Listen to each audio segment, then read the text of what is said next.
Primeiras Moradas, capítulo 2. Mostra como é feia a alma em pecado mortal e como Deus quis revelar algo disso a certa pessoa. Trata da necessidade de a alma se conhecer a si mesma. Explica como estas moradas devem ser entendidas.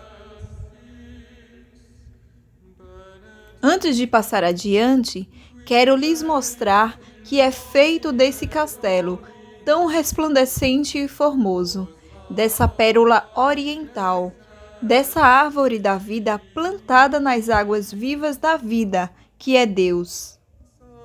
Quando cai em pecado mortal, não há trevas mais medonhas, nada tão escuro e negro.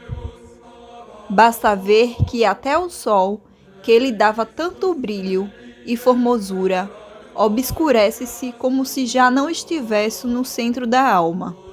Muito embora ela seja ainda perfeitamente capaz de gozar de sua majestade, tanto como o cristal é capaz de refletir o sol.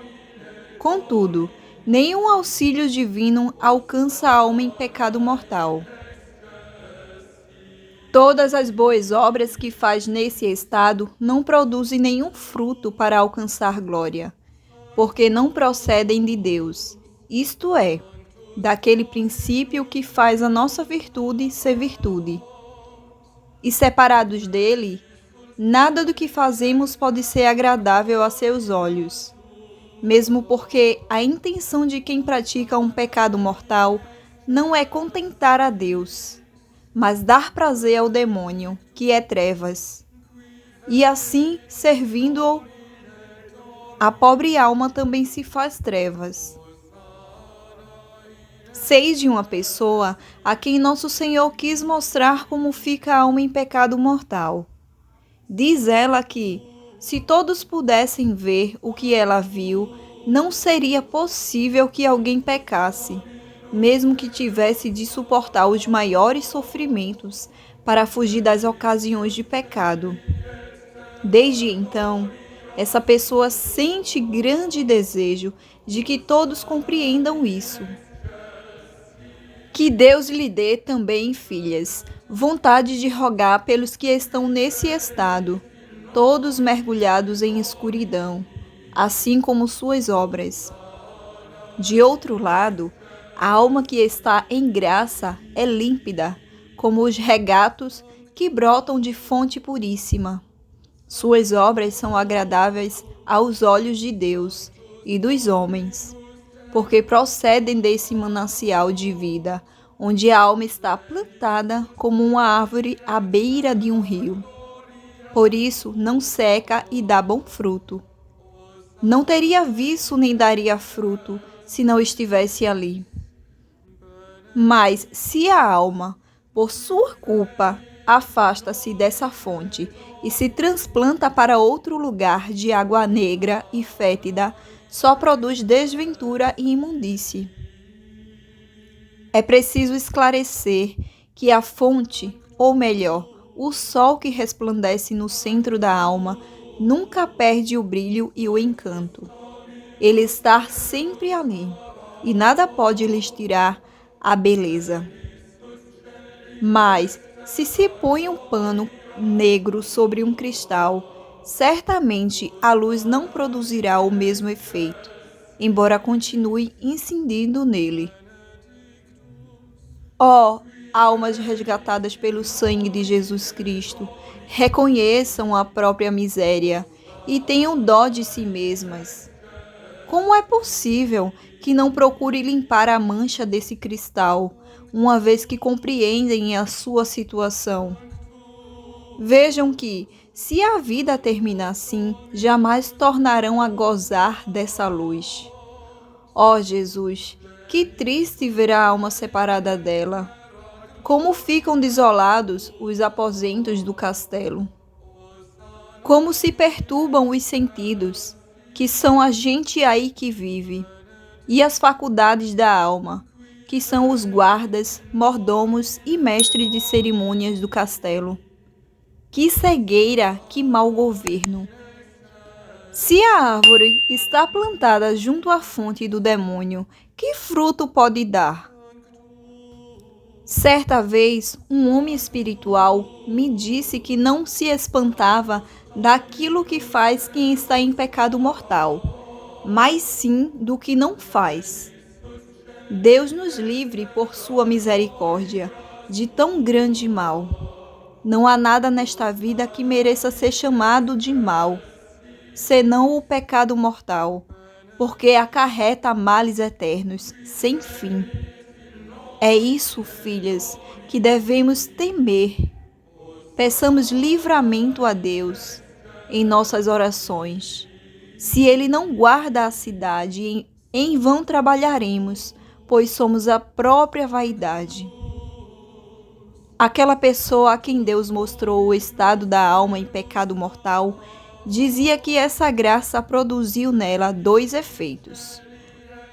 O primeiro, um imenso temor de ofendê-lo, ciente de tão terríveis malefícios. Sempre lhe suplicava que não a deixasse cair. O segundo, ver nisso um espelho para a humildade, compreendendo que todo o bem que fazemos não procede de nós mesmas, mas desta fonte onde está plantada a árvore das nossas almas, deste sol que dá calor às nossas obras. Essa verdade se revelou tão claramente a ela que, fazendo ou vendo alguém fazer uma boa ação, reconhecia que, sem o auxílio divino, nada podemos, e louvava a Deus, sem atribuir a si mesma o mérito do que fizesse. Não será tempo perdido, irmãs, o que gastamos, eu escrevendo e vocês lendo isto, se ao menos nos ficarem esses 2 ensinamentos que os letrados e estudiosos conhecem muito bem. Talvez o Senhor queira nos mostrar tais coisas para remediar a nossa extrema ignorância de mulheres.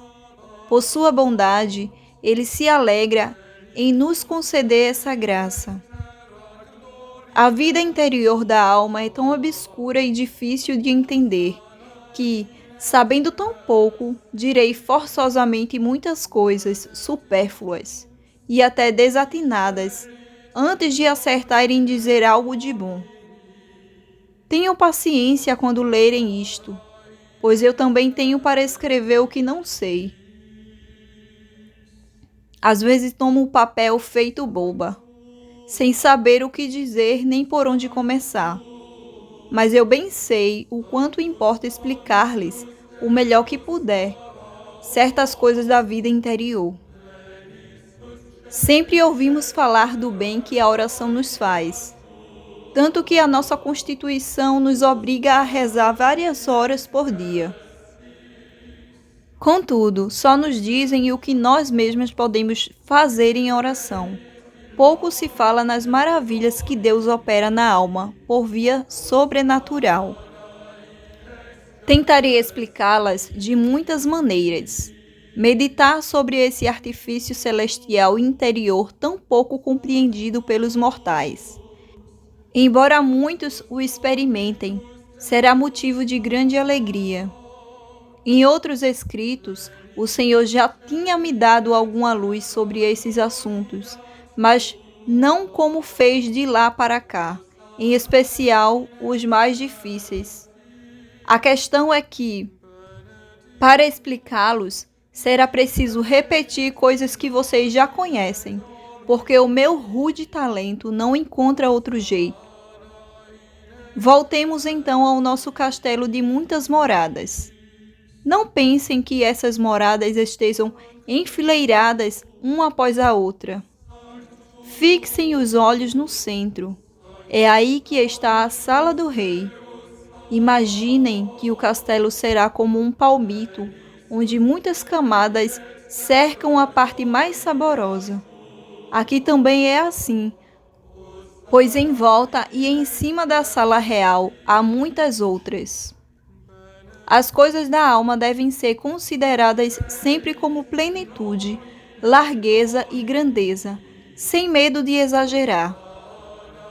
A alma tem mais recursos do que nós suspeitamos, e o sol no palácio a ilumina por inteiro. É de grande interesse para a alma dada a oração, pouca ou muita, que não se lhe impeça nem dificulte a passagem. Deixem-na andar por essas moradas, em cima, embaixo e nos lados. Deus lhe deu enorme dignidade. Não a obriguem a permanecer muito tempo no mesmo aposento. Oh, e como é absolutamente necessário o conhecimento de si mesmo. Vejam se me entendem. Por mais que a alma tenha se elevado, refiro-me inclusive àquela que o Senhor já acolheu na morada onde ele está. Não lhe cumpre fazer outra coisa senão buscar conhecer-se a si mesma. Nem poderia deixar de fazê-lo, se quisesse, porque a humildade sempre fabrica o seu mel, como a abelha na colmeia. Sem isso, está tudo perdido. Tal é a abelha que não deixa de sair para comer o néctar das flores. Qual é a alma no que se refere ao conhecimento de si mesma? Creiam-me que ela deve voar algumas vezes para refletir sobre a glória e majestade de Deus. Desse modo, reconhecerá a sua pequenez mais facilmente do que se ficasse o tempo todo olhando para si mesma. Se estará mais livre dos vermes que entram nestas primeiras moradas, onde ela dá início à tarefa de se conhecer a si mesma. É grande misericórdia de Deus que a alma comece a se exercitar nisso, pois tanto se peca por falta como por excesso, como se diz. E creiam-me que, com a virtude de Deus, poderemos adquirir virtudes maiores do que se ficarmos muito presas a esta terra. Não sei se expliquei bem. O conhecimento de si mesmo é tão importante que não queria que vocês se descuidassem dele, por mais adiantadas que estejam no caminho dos céus. Enquanto permanecemos neste mundo, nada importa mais do que a humildade. E assim volto a dizer que é melhor entrar primeiro no aposento onde se trata disso, que voar aos demais. Esse é o caminho. Se podemos ir por estrada segura e plana, para que havemos de querer asas? Procure empenhar-se ao máximo no conhecimento de si mesmas. A meu ver, jamais nos conheceremos realmente sem antes conhecer a Deus. Contemplando a sua grandeza, enxergamos a nossa baixeza. Mirando a sua pureza, reconhecemos a nossa sujeira. E refletindo sobre a sua humildade, entendemos como estamos longe de ser humildes. Há duas vantagens nisso. A primeira é que, certamente, o branco parece muito mais branco ao lado do preto e vice-versa. A segunda é que nosso intelecto e vontade tornam-se mais nobres e mais dispostos para o bem quando mergulhamos em nós mesmas, conservando, porém, os olhos fixos em Deus. Seria muito prejudicial se nunca saíssemos do atoleiro de nossas misérias. Assim como dizíamos que são negros e de mau cheiro os cursos d'água das pessoas que estão em pecado mortal. Assim é aqui. Embora não sejam como aqueles, Deus nos livre, já que isso é só comparação. Se ficarmos sempre presas às nossas misérias humanas, esse regato se precipitará num lamaçal de temores, fraqueza e covardia, paralisado por 1000 dúvidas. Se vou receber ou não a atenção dos outros, se há muitos perigos nesse caminho, se ousarei começar aquela obra, se será vaidade querer começá-la, se é bom que uma pessoa tão miserável trate de coisa tão elevada como a oração. Se me julgarão presunçosa por não seguir o caminho da maioria, pois não são bons os extremos, mesmo tratando-se de virtude. Posto que sou tão pecadora, será maior o risco de cair de mais alto. Talvez não consiga progredir na fé. Meu mau exemplo fará mal aos bons. Uma pessoa simples como eu não precisa de extravagâncias. Valha-me Deus! Quantas almas devem ter sido desencaminhadas assim pelo demônio? À primeira vista, todas essas e muitas outras considerações semelhantes parecem ser movidas pela humildade, mas, de fato, revelam faltas de conhecimento de si mesmo. Se nunca saímos de nós mesmas, negligenciando o conhecimento próprio, não me surpreende que sejamos dominadas por esses e tantos outros medos. Por isso, filhas, fixemos os olhos em Cristo, nosso bem, e em seus santos. Com eles aprenderemos a verdadeira humildade, o intelecto progredirá, e conhecendo a nós mesmas, não permaneceremos vis e covardes. Embora esta seja a primeira morada, é muito rica e de grande valor. Quem consegue escapar dos vermes que a infestam, não deixa de passar adiante. Mas, como são terríveis os ardes e as manhas maquinadas pelo demônio para impedir que as almas se conheçam, compreendam-se e entendam o caminho que devem seguir. Destas primeiras moradas posso dar informações muito seguras tiradas da minha experiência. Não pensem que tenham poucos aposentos, mas milhares. As almas entram aqui de muitas maneiras, todas com boa intenção.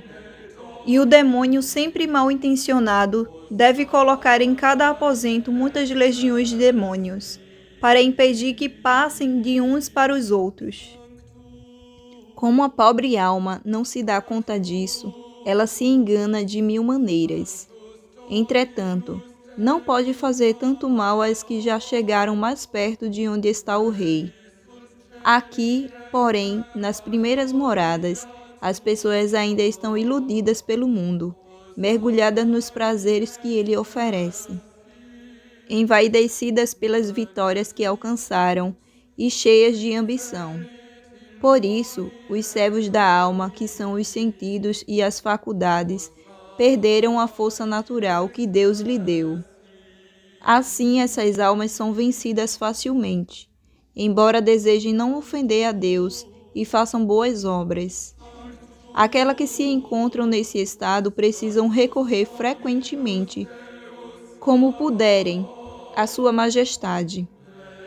Tomem por intercessora sua bendita mãe e peçam a seus santos que lutem por si, pois os seus criados têm pouca força. Na verdade, em todos os estágios dessa caminhada espiritual, é necessário que a força nos venha de Deus. Que Sua Majestade nos ampare por Sua misericórdia. Amém.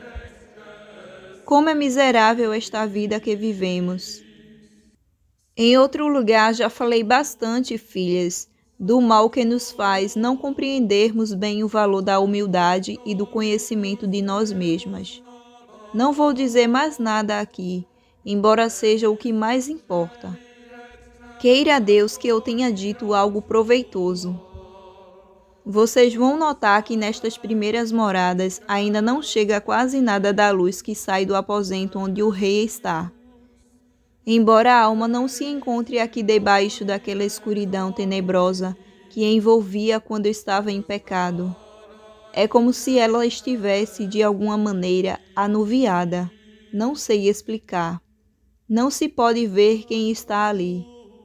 Não por culpa do aposento, e sim porque entraram com a alma muitas criaturas nocivas, tais como cobras, víboras e outros seres peçonhentos, que não a deixam reparar na luz.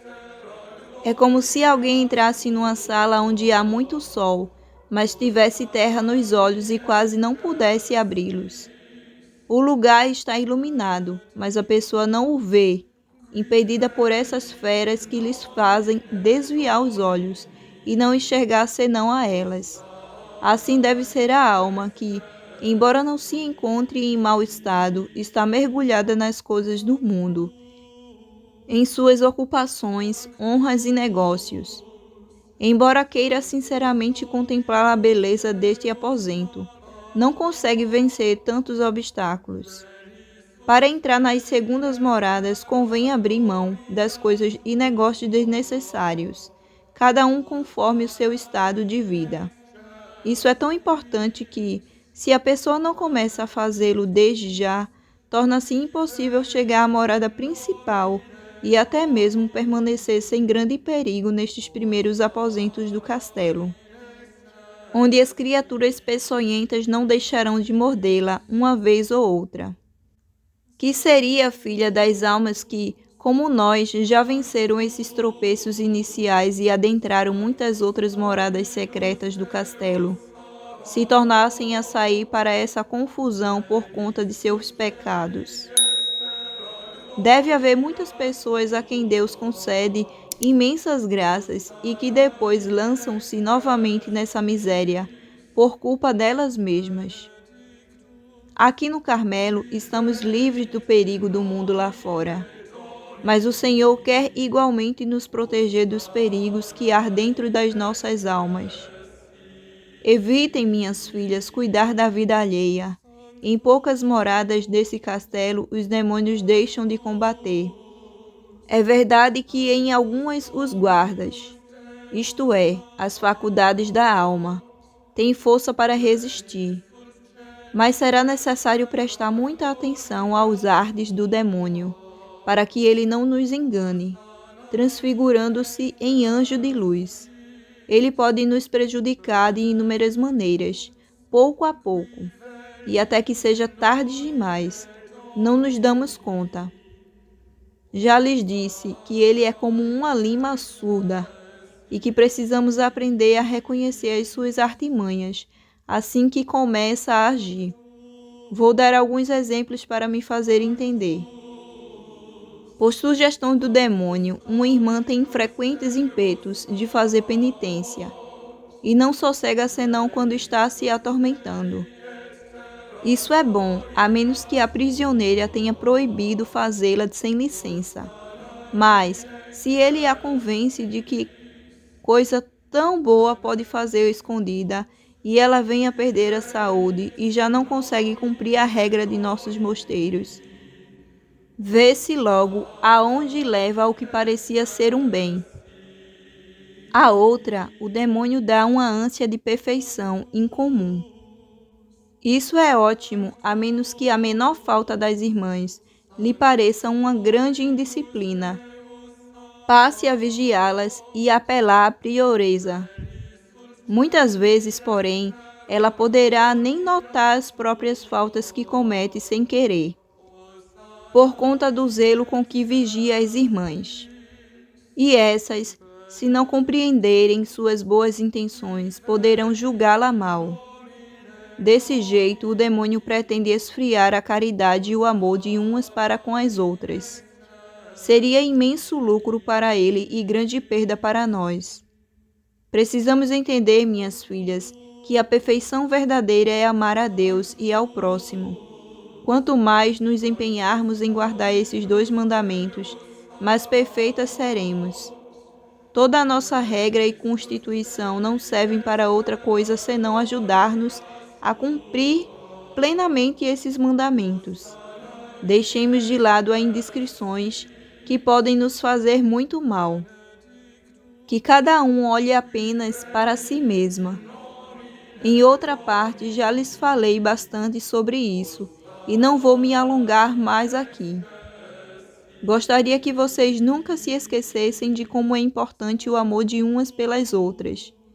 E não prestem atenção se notarem em alguma irmã umas ninharias que às vezes nem são imperfeições. Como sabemos pouco, arriscamo-nos a julgá-la injustamente. Por isso, quem julga pode perder a paz e ainda inquietar as outras. Vejam como a perfeição custaria caro se tomássemos esse caminho. Seria perigo maior ainda se o demônio tentasse uma irmã contra a prioresa. Nesse caso, convém ter muita discrição. Se a prioresa cometer uma falta contra a regra ou a Constituição, avisem primeiro a ela mesma, pois nem sempre é fácil interpretá-las. Se ela não se emendar, notifique-se ao prelado. É gesto de caridade. O mesmo vale para as demais irmãs. Sendo algo realmente grave, não caiam na tentação de deixar passar, com receio de estarem enganadas. Mas pensem bem antes de agir, e só tratem desses assuntos com quem pode ser ajudado. Evitem mexericos, pois o demônio é capaz de tirar grande proveito, introduzindo o hábito da murmuração. Aqui no Carmelo, glória a Deus, não há tanta ocasião para isso, já que guardamos contínuo silêncio, mas é bom ficarmos de sobreaviso.